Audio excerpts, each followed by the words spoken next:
FSBOs, here we go. So first of all, and it's blasting through these, just a little bit about my team. So year to date, you guys, we are 2 closed, 2 pending, and 2 active listings that we've converted. So the first quarter, we're looking at 6 FSBOs that we have been able to capture. One of those that's pending is a $1.2 million FSBO that I have both sides.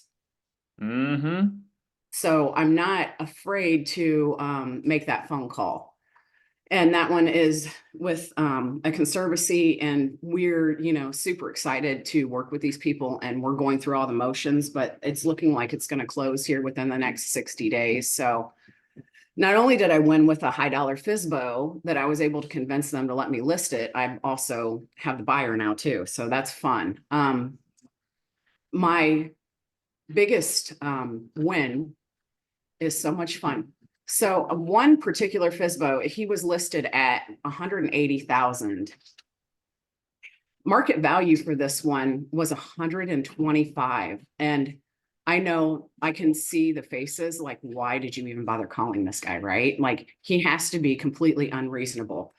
I'm like, well, we're going to talk to this guy. So here, come to find out, he's young. He's 19 years old. It was his first flip.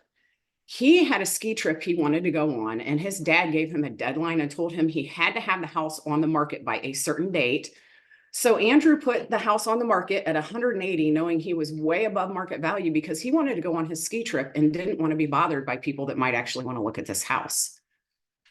It was just right. So he was being a defiant young man, but he was being compliant to his dad's wishes to getting it on the market. When I talked to him, he agreed to let me list it at 150. And I told him, I'm like, I still think this is too high. Well, let's try it. So, okay, fine, we'll try it. We had a marketing plan. Within so many days, we're going to drop the price. After so many days, we're going to drop the price. And you guys know days on market is the enemy. We've all heard that script. We all know that the longer you're on the market, the lower the price is going to go. After about 2.5 weeks, he's like, okay, what is it going to take to sell this house? I said, it's going to sell at 125. We reduced it to 129. We got the offer for 125, put it in contract, closed. Gave him enough confidence in me that we sold that one. I sold him 2 more properties. He bought a garage on a vacant piece of land, and he's going to build a duplex on that one. I also sold him another house that he's currently flipping that I should have ready. He always tells me 2 weeks. His 2 weeks are 2 months. So I'll have another listing for him in probably less than 2 months. He bought it for 20. We're probably going to sell it for 140. He introduced me to his entire family because his entire family flips. I sold his sister a house, and that one was at, I think we were at 45 on that one. We're going to list that one at 130. She should be done in the next 3 or 4 months, and we're going to list that one as well. Her sister's boyfriend bought a house from me. We're in contract right now. He's in contract on that one for like $25,800. He's going to flip that one. We're looking at about 110, 120 when he's done with that one. 2 of his friends, who both just happen to be named Caleb Schley and Caleb Taylor, both bought investment properties from me that they're currently working on to flip. Caleb Schley is in contract. I've got that one. It'll close in 3 weeks. And then the other Caleb is working on it right now. So one call to what I thought was going to be an unreasonable FSBO turned into 4 more listings in my pipeline currently, and 7 transactions closed from one FSBO call. Because we don't know what we don't know, you guys. And I don't want to ever disqualify anybody just based on like, I think they could be unreasonable. Just make the phone call. What do we have to lose, right? So that is like my biggest success story as far as what I've been able to, like the most fun, I guess, is what I would say as far as FSBOs go.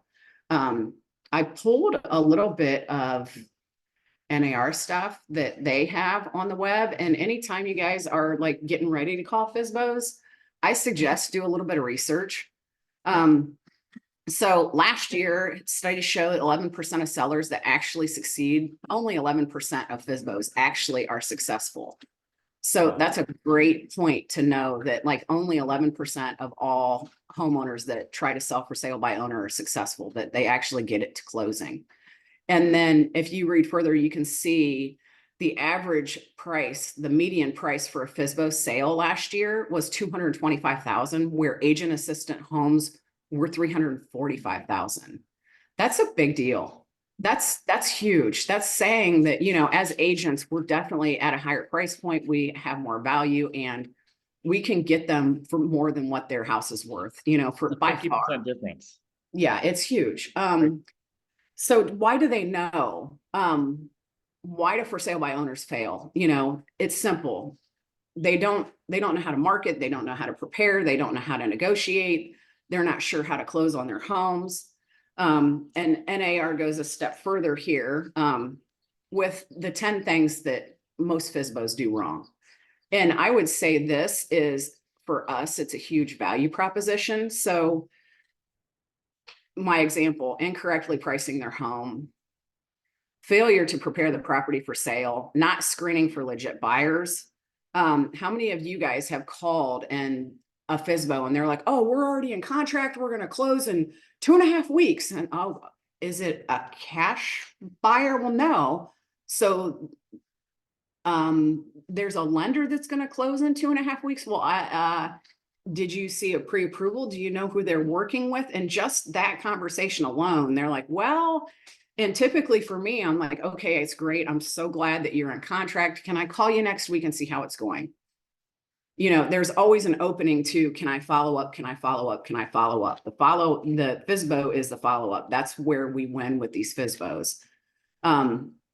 Lack of marketing, like you never know if do they have a sign in the yard? Do they have it on Facebook Marketplace? How are they trying to sell their home? Most of them have no idea where to even start. Not always available for inquiries. How many people have tried to get a hold of a FSBO and it takes days, sometimes weeks before they'll even respond to us? That's pretty often for me. I don't know about the rest of you guys. And that's another one, is knowing when to call and to continue calling and to continue calling until they respond to us. Shortcomings in negotiating, putting pressure on potential buyers. Like, you know, we're taught not to have commission breath. Nobody tells these FSBOs that like they're not supposed to harass the crap out of the potential buyers. Like sometimes they scare them off because they're too excited about trying to sell their home. That's always a fun one too. Uncertainty on how to handle inspections. They aren't even prepared for an inspection, much less how to negotiate repairs. Unwilling to pay a buyer's agent. We know that game as well. And don't understand the closing timeline. That's a big one with that timeline analysis and trying to teach them when we can close and how quickly we can close. And I'm going to, if anybody wants to volunteer and unmute and share a little bit of experience about any of these 10 that they've come up across with FSBOs. Tracy, I have a story. I was actually smiling to myself when you did number 8, uncertainty on how to handle inspections. I was representing a buyer purchasing a for sale by owner, and the inspection report really wasn't that bad, but I just thought, let's see what they know here. I sent over probably like 10 unrealistic repairs, and he did every single one of them because he didn't know any different. They lose more money because they don't know what's right or wrong. They don't know what they're supposed to do. He probably spent more money than he would have paid a full commission just from the inspection report. That's crazy. I was just thinking, this isn't an example, Tracy, but the not screening for legit buyers, I feel like that's more and more an issue when we think about iBuyers, as we think about subject to, like all the like cool, trendy bro ways of buying houses, and you add scams to those. Like there's a lot that can go wrong, and there's a lot of folks that aren't interested in buying the house and are interested in other things. So that's a really, I don't know, a really big one, or an increasingly big one, I would say. For sure. Anybody else have any experience they want to share before we go to the next slide? Carly said, I had a FSBO try to take my compensation down by a full percent after we extended an offer recently thinking that since I've advised my client to offer less, I should get less too.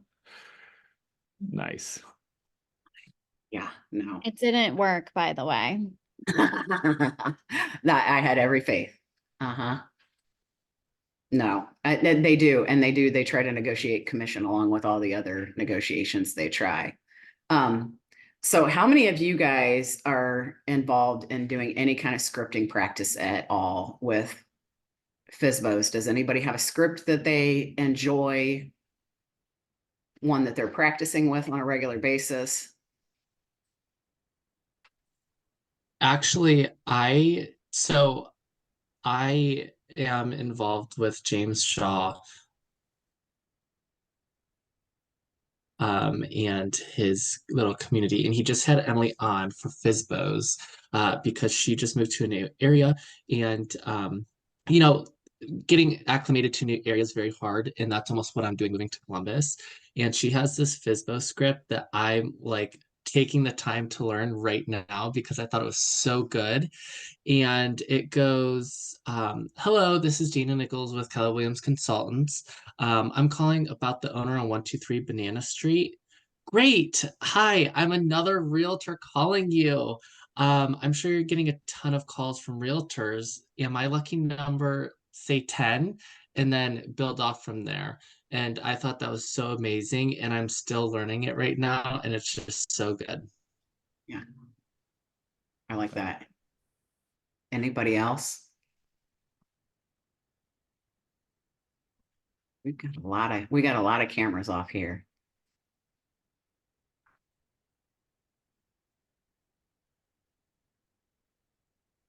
Anybody who hasn't shared anything want to jump on and make this more of a mastermind and discussion a little bit here?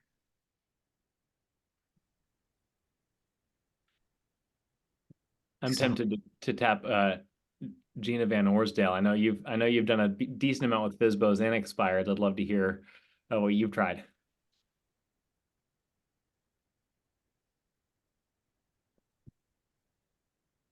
She may be away from her screen right now. Yep. I have Go ahead. oh, I haven't prospected FSBOs in a bit, but something I used to do that was kind of helpful to start the conversation. Instead of trying to like get the listing or say I had a buyer, I would say something along the lines of like, do you need any assistance finding your next home? Mhm. And sometimes they would say yes, and then I would start working with them there. And then when they couldn't sell their house, they would say, okay, I mean, maybe we need to sell the house now. Absolutely. I have some friends in Canada, and it is 100% against the law for them to call for sale by owners. The only way to get in the door is either by circle prospecting. That's kind of a little bit of a workaround for them, or they do ask for sale by owners if they are shopping for a house and would they like some representation. So they have to ask them if they could be a buyer's rep. They're not allowed to ask them for the listing. So it's fun being with the Clarity group and doing masterminds like on an international level and realizing like the obstacles people come up against. The mastermind we had last night in New York, because of some kind of weird COVID rule, they're not allowed to call the FSBOs. It's like an $11,000 fine. They can door knock or they can send snail mail, but they are not allowed to call and solicit right now. And they're supposed to be revisiting that, like I think in April, to maybe let them off the hook on that one. So there's always ways around, and it's fun to learn how other people do things. So we're talking about practicing, and do you take notes during those calls? So somebody that's like taking these, making these calls on a high level, are you guys taking notes? What's your follow-up game? Okay, so sorry, I was trying to unmute and my computer was not letting me.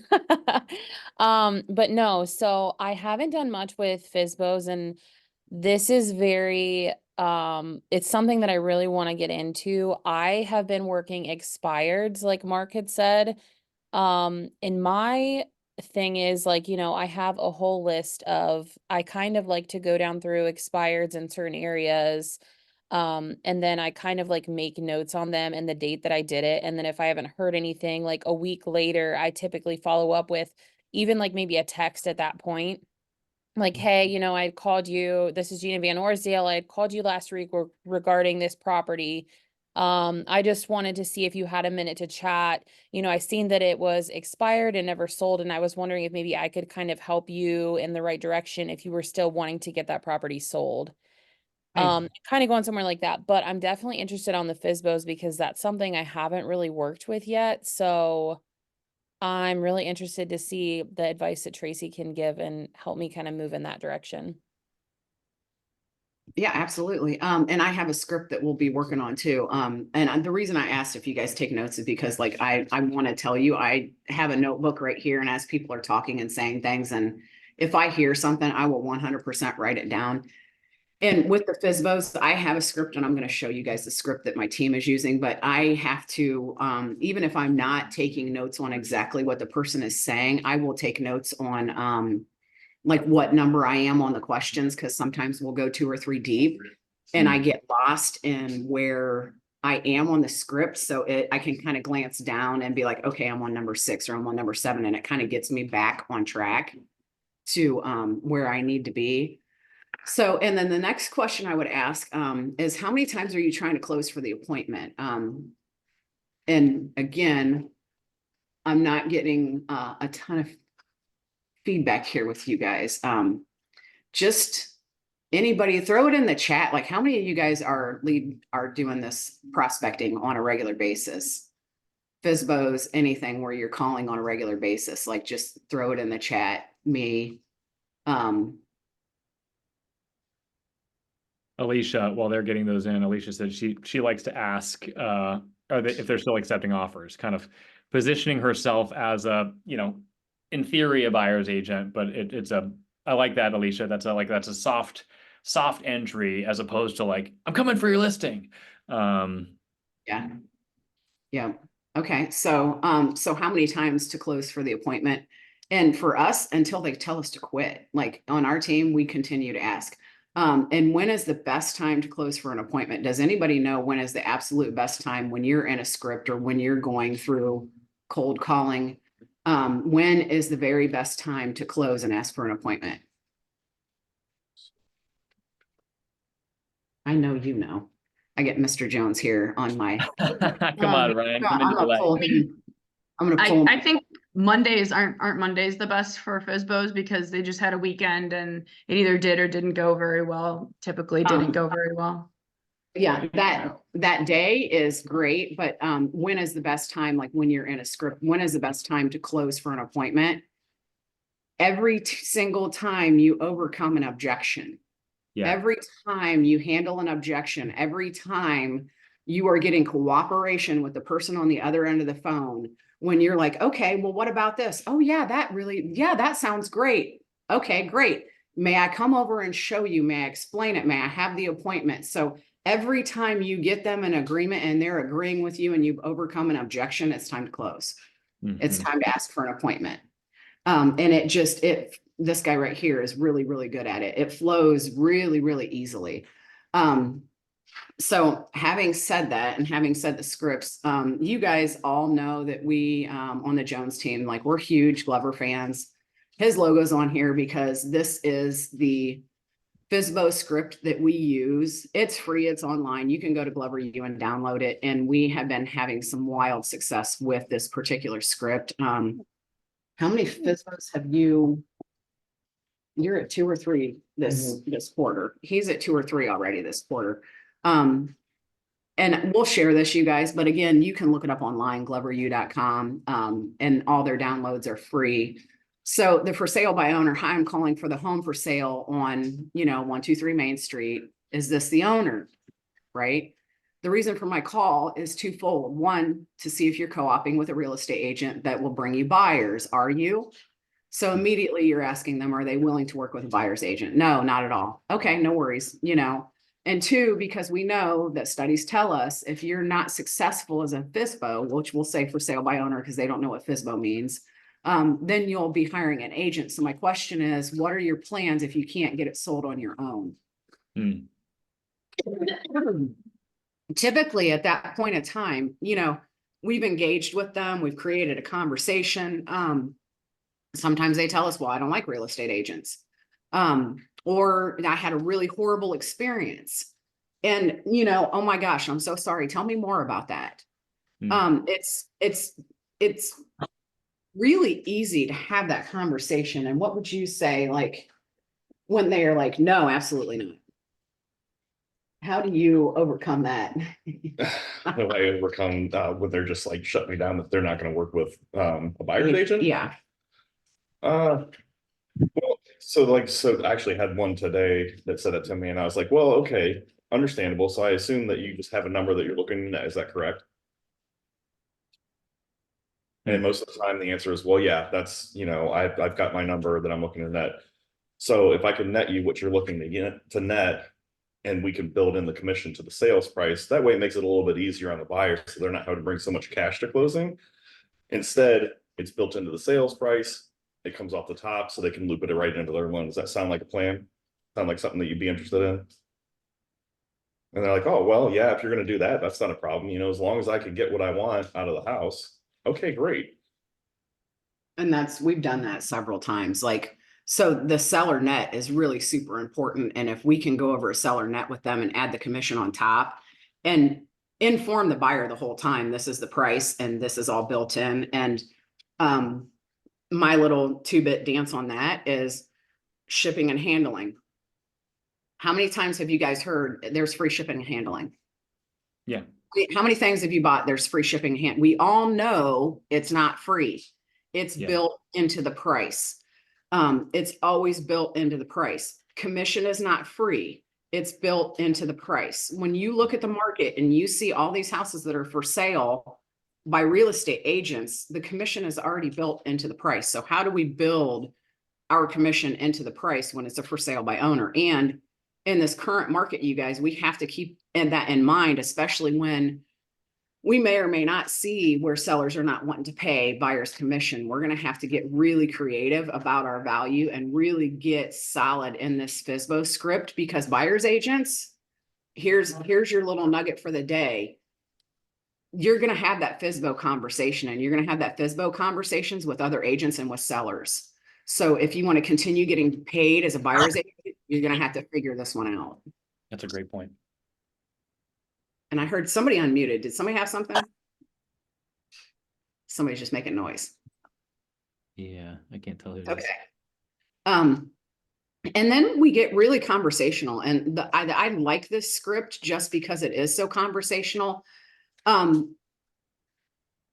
Sorry, my throat is hurting me.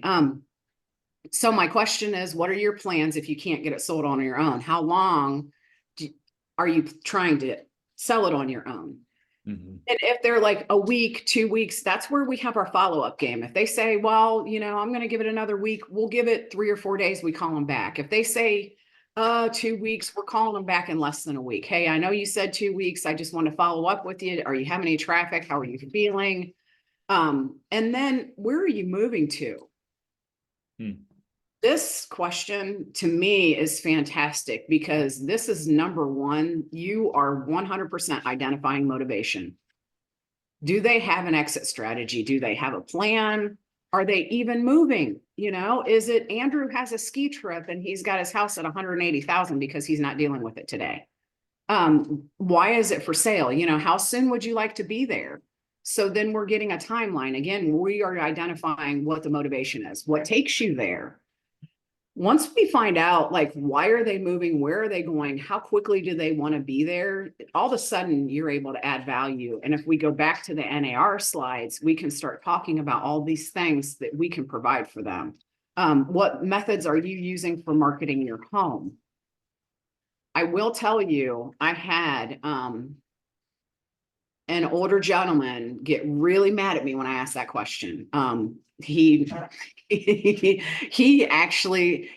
really offended when I was like, so what methods are you using for marketing your home? He's like, you think I'm an idiot? I'm like, no, not at all. No. I'm curious. What are you doing to try to sell your home? And he said something else, and he was kind of nasty. And his wife was like, why are you being so mean to her? And he's like, she thinks I'm an idiot. She's asking me these questions like, I don't know what the hell I'm doing. And I was like, okay. okay, well, it's okay. I realized you got it for sale. I knew it was for sale. That's why I called you. You know, how did you determine the price? And then when I asked him that, I just sent him over the edge. So a valuable lesson to learn with that was these grouchy old men, sometimes they don't want to answer all these questions.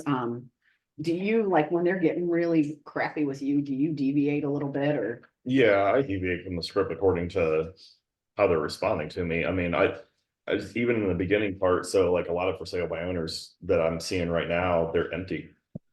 They're investors that are flipping houses that they're not living there. So I mean, the first two questions are irrelevant. So I don't even bother to ask why, because I know they're not there. Right. I know they're not moving anywhere. I know that nothing's taking them there. The only reason they want to sell the house is they're trying to make a profit.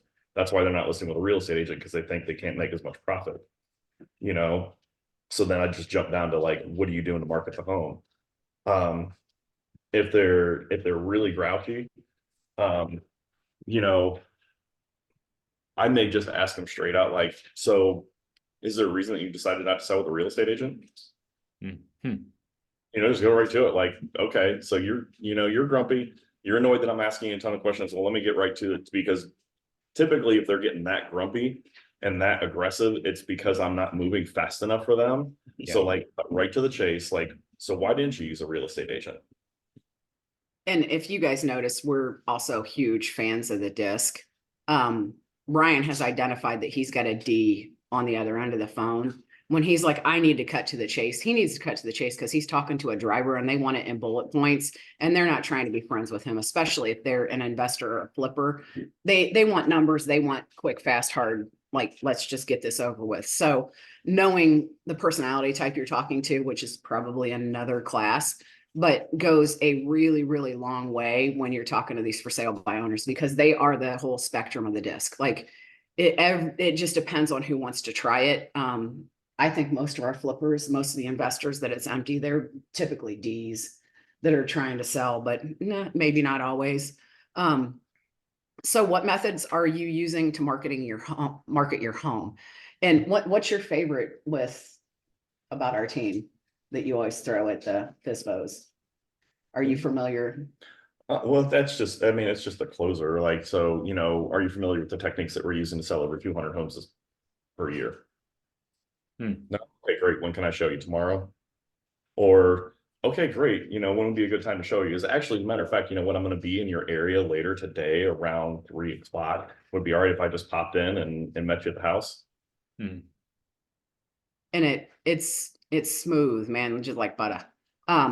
So if you aren't on a team, if you're a new agent, if you don't have like, you know, we sell over 230 homes a year. This year, we're looking to sell 300. Are you familiar with the techniques my team uses to sell homes? Are you familiar with the techniques that my brokerage uses to sell over 2,000 homes a year? Are you familiar with use the power of your brokerage, use the power of your market center, use the power of your team, use the power of Keller Williams, you know? So if you don't have that proven track record, what techniques, what can you say are you familiar with, you know, if you guys are using Command, you know, we have this fantastic database that we use. It's called Command. We have these things. I have a buyer's pool. Like, what are the techniques that you're using that you can sell homes that they aren't privileged to, or that they have no idea is even happening?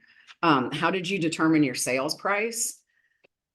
A lot of them are, you know, they're like, oh, well, I saw it on Zillow, or, well, we bought it back in 85 for 30,000, and I put 100,000 in this, and I put 20,000 in that, and I just replaced the window pane for $55. And I mean, some of them have it down to the penny, where they know exactly how much they've invested in their house, and they at least want that much, and then maybe they want some more. And sometimes they don't understand that, like, painting their kitchen makes it more saleable, but you didn't add value, and I can't count that $500 worth of paint that you just put on the wall.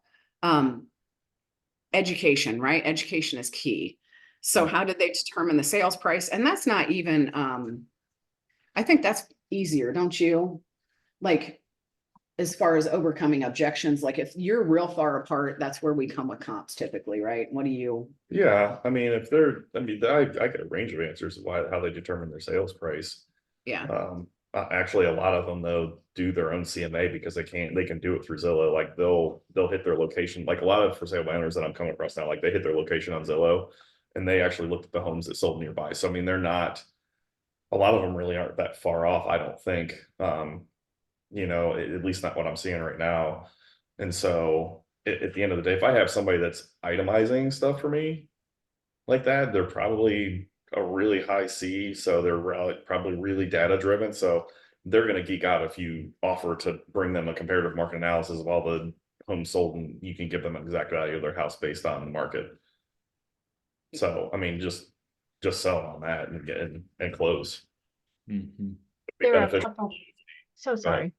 There are a couple questions in the chat.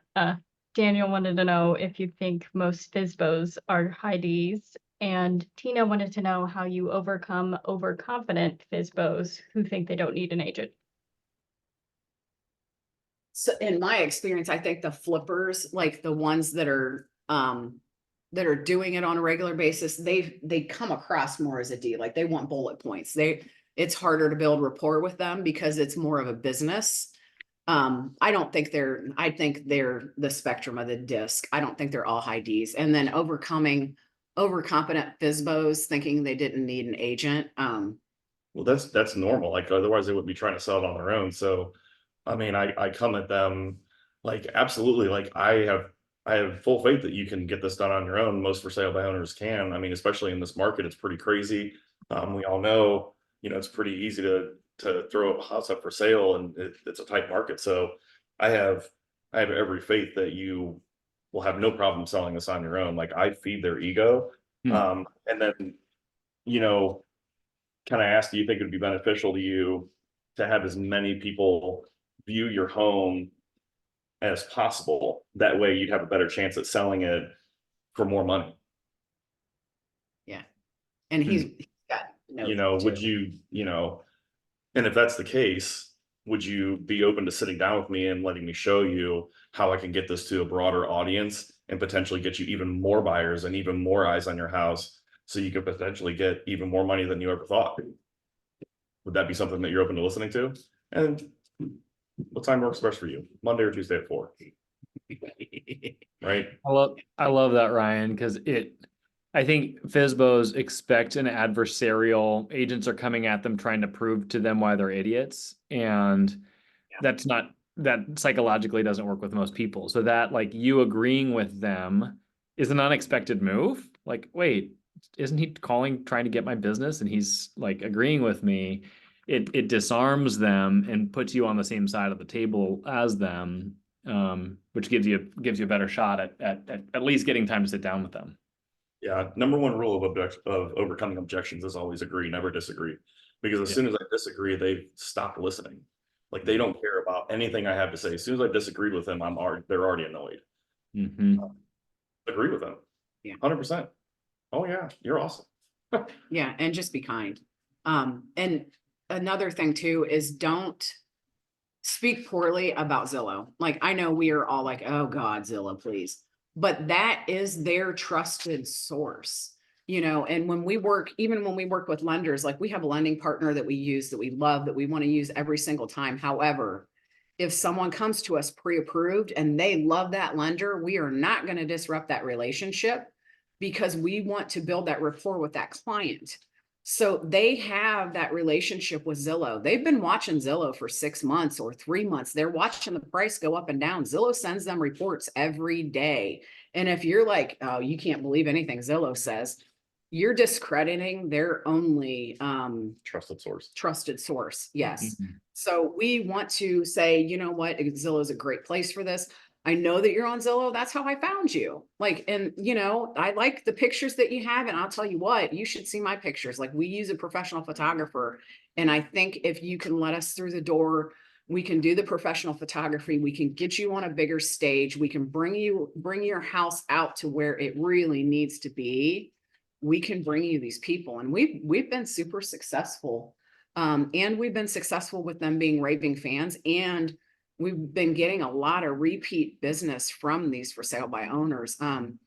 Ryan had one that, oh, we really thought it was gonna end badly. He brought him a buyer, huh? Good. And no, it was great, but he brought him a buyer and the deal blew up. The buyer, it bombed, and he went back to this guy because the guy was like, well, it's for sale now. I want you to put a sign in my yard. A for sale by owner, because he wanted the whole neighborhood to know that we had his house under contract. He let us put a sign in the yard, and through inspections, was it? Mhm. Inspections, the deal blew up.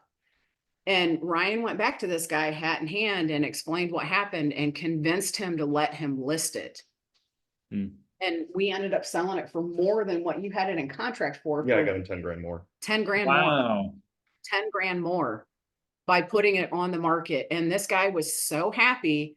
He called his friend, and then he listed his friend's house.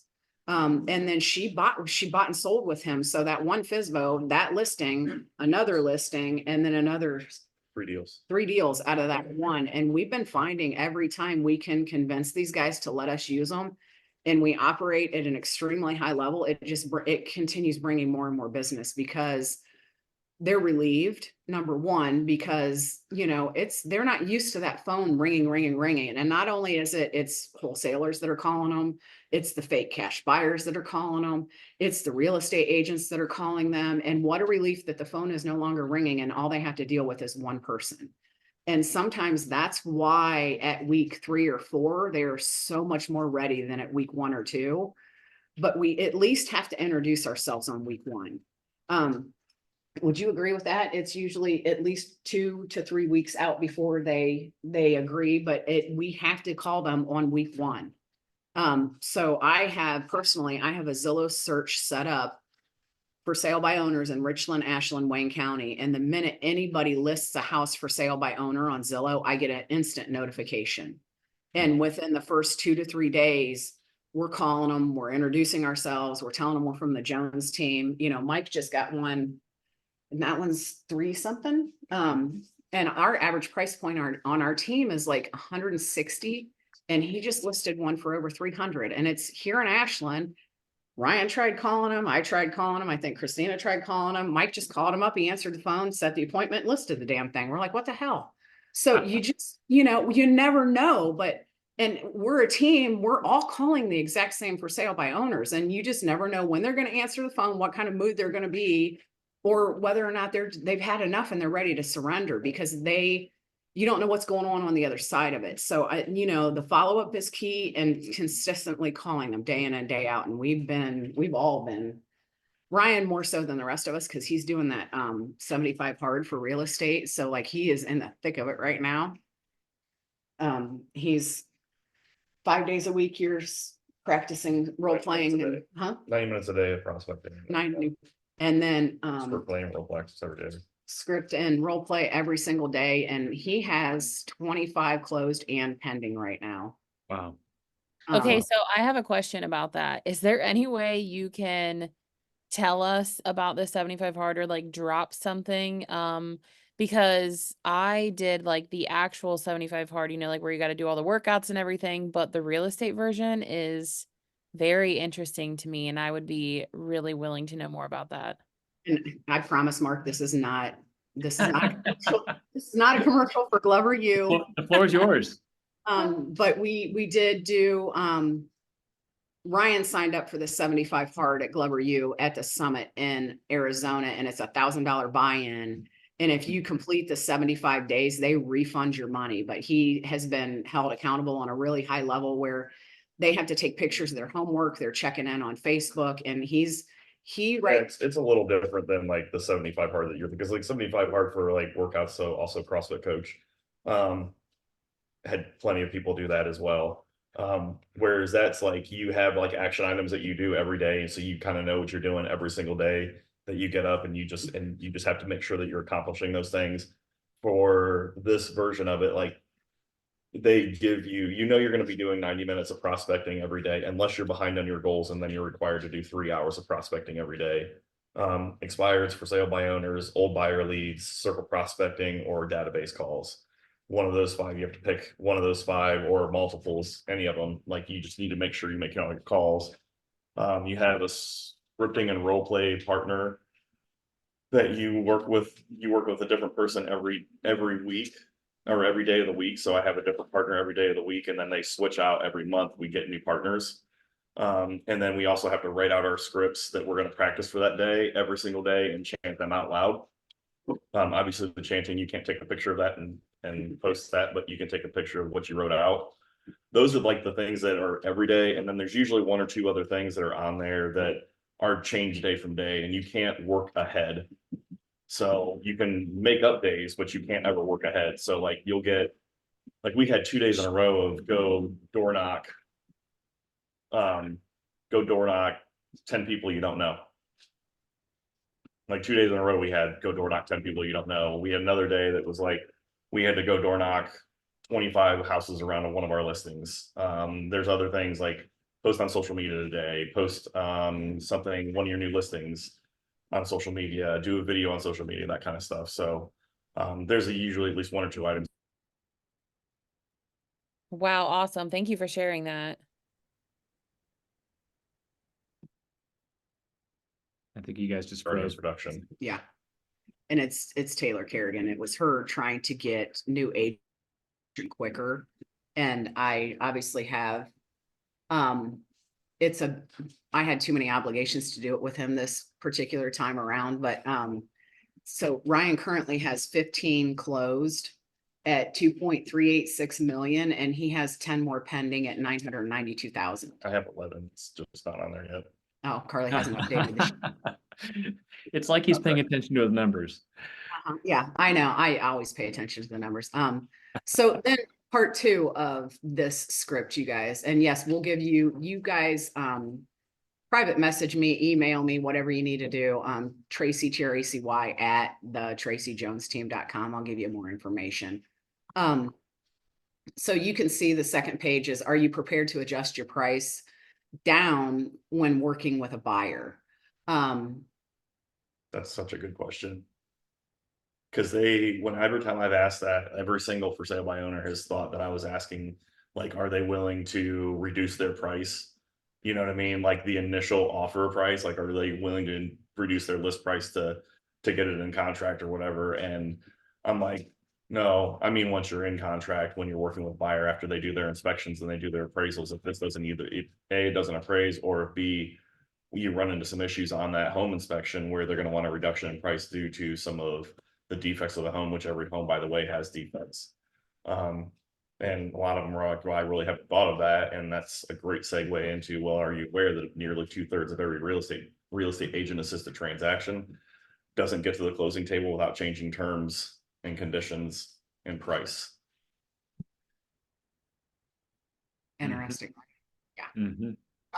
And why did you decide to sell yourself rather than list with a real estate agent?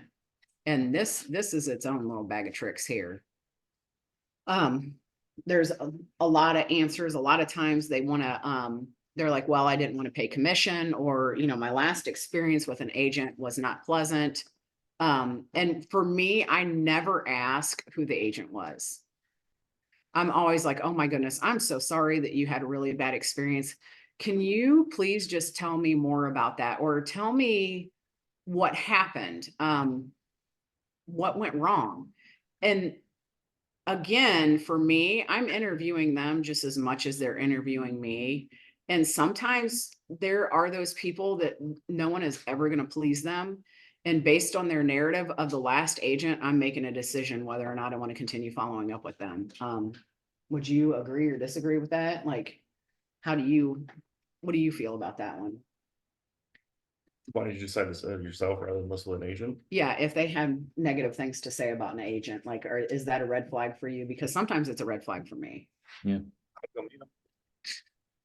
Brian just wants to make friends with everybody. I mean, I'll still go meet them because, like, you never know what happened there, right? Like, I mean, set the appointment, get in front of them.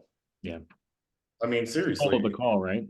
You know, I mean, I'm not going to flag anybody just based on a conversation. I'd rather see their body language and things like that. But, you know, because I mean, they may have really had a terrible experience with a real estate agent. Yeah. You know, and at the listing presentation, like, I'm telling them 1 of 3 things is going to happen today. Either you're going to like what I had to say, and I'm going to go ahead and we're gonna get started. We're gonna sign a listing agreement today. We're gonna put a sign in the yard. I'm gonna list your house, or you're gonna decide that that I'm not your bag of tricks and you don't want to work with me and you don't like what I have to say, and that's fine too. And the third thing that could happen is, you know what, I may decide that I'm not the right agent for you, and I may decide not to take your listing today. Oh, how do you handle the commission conversation? The FSBO doesn't want to pay, and that's why they list themselves. And that's really simple, and that is having a very strong value proposition and knowing your worth. And I will tell you guys, when you show up at that appointment, you better be convinced that you are the best person for that job. There's no one that's going to do a better job of selling that house than you. Yeah. Because if you aren't convinced, they aren't going to be either. Mhm. And there's several times, we're not allowed to talk about numbers anymore, but I don't do that 3-2 split. I do not do that. I will not do that. I refuse. I have one percentage I charge, and that's the percentage, and it's straight across. I do not reduce my commission. And if you are a bargain shopper and you're looking for the lowest price for commission, I'm not your girl. Yeah. It's cool. We can part ways as friends. I appreciate it. Like, my mom's a bargain shopper. She would rather have more than quality. So I'm quality, not quantity. I would rather work with people that want to pay for services. Like, I only use professional photography. We have very high-end marketing. We do social media, we do videos, and I am going to aggressively market your house in every way I can. And I'm going to find new ways for people to look at your house. And because of this, you'll know that I've earned my commission. Yep. Well, And and we looked at a study recently where it's only, I think, 15% of the population is that type of person, Tracy, that's like that all they care about is price. And your job is not to convince them otherwise. Your job is to serve the other 85% because there's plenty of meat on the bone there. You Correct. know, the faster you figure out who those people are, the better, and don't lose sleep over it. Yeah. And there's it's called ninja selling that I read when I was very new to real estate. And I went to one of those ninja installations, and the way they explained it is, I really loved it, is there's people that are going to shop at Walmart. That's their store. They're only going to shop at Walmart. There's people that are going to shop at Nordstrom's. And then there's people that are going to shop at TJ Maxx. Where do you want to shop? You're not going to find me in Walmart. Okay. Girl likes fancy stuff. But if that's their jam, that's okay, because there's Walmart agents. I'm not one of them, and I won't be that direct normally with a for sale by owner or somebody like that. I literally, that is the thing I say all the time. Like, if you're bargain shopping, I'm not your girl, and they usually laugh, and I just move on with it, because I would prefer to walk away than cut my commission, because people that are continuing to cut, and when the market gets tighter and tighter, like, what are you going to do when you can't walk out the door and trip over business? Like, there's a value proposition there. So, and it's a mindset too, of knowing you're worth it and you've earned it. So I'll get off my soapbox on that one. That's a big one for me. When we devalue ourselves, it's upsetting to me. Mhm. So if you were to list, what would you, if you were to list, which agent would you list with? I used to be scared to ask that question, because I was like, oh God, what if I know the agent? Or what if?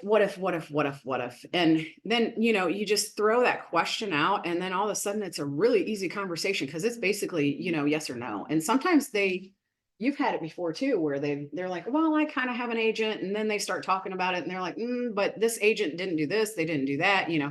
How did you pick that agent? If you were to list, what would you expect the agent to do to sell your home? This is really good with, are you familiar with the techniques? That's where we throw that in. Are you familiar with the techniques my team uses to sell over 230 houses a year? No? Well, I would love to show you. How much time will you take before you consider interviewing the right agent for the job of selling your home? And I think this one is huge, because we always, even when our buyers come across, we have buyer leads, we're still hooked on the Zillow crack just for today. when we had the buyer leads come in and they, you know, they say that they may have talked to another agent, we don't immediately dismiss them. We're like, oh, so it sounds like you're still interviewing agents.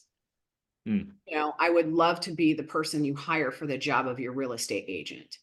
And especially for sale by owners, when you are telling them that, like, I would love to interview and I would like you to hire me for the job of selling your home, it comes across very differently. Because you're not just asking for the listing, you're asking for an interview. You're asking to be hired to do a job. And that is much more palatable than just, hey, can I stick sign in your yard? Can I sell your house? And what has to happen before you will consider hiring an agent? And that's another really good one and a really easy way to close too. Wouldn't you agree? Yeah, I like both of those questions. Do Yeah. you find, Tracy or Ryan, that these are all open-ended questions, which is obviously no accident. Do you find that most, when you're not hitting all 11, but you're probably hitting a handful of them, my assumption would be that most home sellers don't really have good answers to many of these questions. You're kind of exposing the gap in their planning. Is that accurate, or do you find that they kind of, oh, here's who I would, or 2 weeks, or here's the number? Like, I'd love to hear your thoughts there. Yeah, I mean, some of them do, believe it or not, have timelines and things like that, or they have, like, everybody knows an agent, I swear. They all have like a brother or a sister or a cousin, a family friend or whatever that's been an agent, and they always throw that out there but it's a deflection, you know, it's a smoke screen. Because if they were going to use that agent, they already would have hired them. So, you know, why are they not using their friend or their brother or their cousin or whatever? You know, I mean, if you have somebody in your family that's a real estate agent, you're selling for sale by owner, why aren't you using them? Yeah. Obviously there's a reasoning behind that. And so then moving into those questions, like how much time will you take and what has to happen? I do think those are open-ended enough that if they have a good answer to one, they usually don't have a real answer to the second of those last of 10 and 11. And it opens the door to just close. And I mean, at the end of the day, for me, I'm just trying to get in front of them. Like, I just want the appointment. So I can have a conversation. For sure. We're tight on time. I'm curious, just quickly, how do you approach a listing, that appointment, any differently than just a normal? If a friend calls you and says, Ryan, I would love you to come list my home, obviously that's a setup. Whereas when you're going in with a different tone, like what's different about the listing appointment? It's really not. As far as like what we bring with us, like going to visit a stranger or going to at a competitive listing versus a come list me. no, I mean, it's the same. Same process. Yeah, I mean, it's your listing presentation. Like, there's a script for that too. Like, you should be practicing your listing presentation as well, with somebody on your team, with somebody in a group somewhere, because it should be the same professional presentation every single time. Whether it's a close friend or whether it's a total stranger, they should know that they're hiring a professional to do a job. And everybody should get that same. Yep. you Yeah. know. We are big on quality control in our processes and systems. And even if it was our parents, we would still go do our listing presentation because it's practice. Like, Michael Jordan didn't show up on the court and just land baskets in the hoop. So even if it's a come list me, you need to bring your A game. You need to be dressed professionally. You need to have your comps. You need to have all your paperwork. You need to be ready to go, and you need to show up like there's nobody better that's going to do this job than me. And why? Because you're prepared. You have your value proposition, and you know that you believe in you. And that a lot of that is practice. It's practice, it's scripting, it's overcoming objections. And what's beautiful with Ryan right now, that he's training and scripting and practicing with all of these different people, is they're making all these calls and they're coming back and they're like, oh man, I got this objection last week. What do you think about this? And it's real life objections because they're prospecting so hard. They're getting those not from just stuff we're making up or having fun playing as agents on one another, playing off of one another. We have real objections that we're handling and we're sharing with the team. And it just brings you to that next level of like, this, we can do this, you know? So we The cream rises to the top. Well, and with like a listing appointment, like what happens when you think it's a come list me and you show up and they're interviewing agents Yeah, because you thought it was a come list me? Whoops. right. Yeah, Well, I like to make the point, we're in both a transactional and a relational business, and your opening analogy or your opening illustration, Tracy, about the one that turned into the 7 doesn't happen unless you create a raving fan out of them, which doesn't happen unless you come, showing to play. So even in a come list me scenario, they may say, "Oh, I don't care how you come. I'm still going to work with you," but they may not ravingly tell their friends about you. And so that's the goal, is how do I create a raving fan that generates referrals and reviews from this opportunity, not just how do I land this particular listing. absolutely. And we're 2 minutes over. Sorry, you guys. Any final notes that you guys want to hit? This is fantastic. I can drop that PowerPoint. If you guys want it, I can drop it into like the agent's page or share it with Mark if he wants to put it out. My team is always looking for people to role play and script with. So if you guys are interested with just meeting in the mornings, like on a phone call or whatever, you want to script with people on my team, they're required. So we will 100% volunteer my team to help anybody in the market center learn these and overcome objections and move forward. We're here to help. Love it. Thank Okay, you. Yeah, send me that, and we'll send a post meeting invite, or excuse me, email with the recording included, but we'll include that file if you'd like, Tracy. That's any advice for extrovert introverts. Oh yeah, just suck it up and do it. It's seriously, because I'm not like, it's not fun, it's not comfortable. Like I'm definitely, people will say, "Oh my God, Tracy's an extrovert. She loves people. She loves to be around people. She loves crowds." Absolutely not. I absolutely hate it. But you know what I like more than being introverted is money.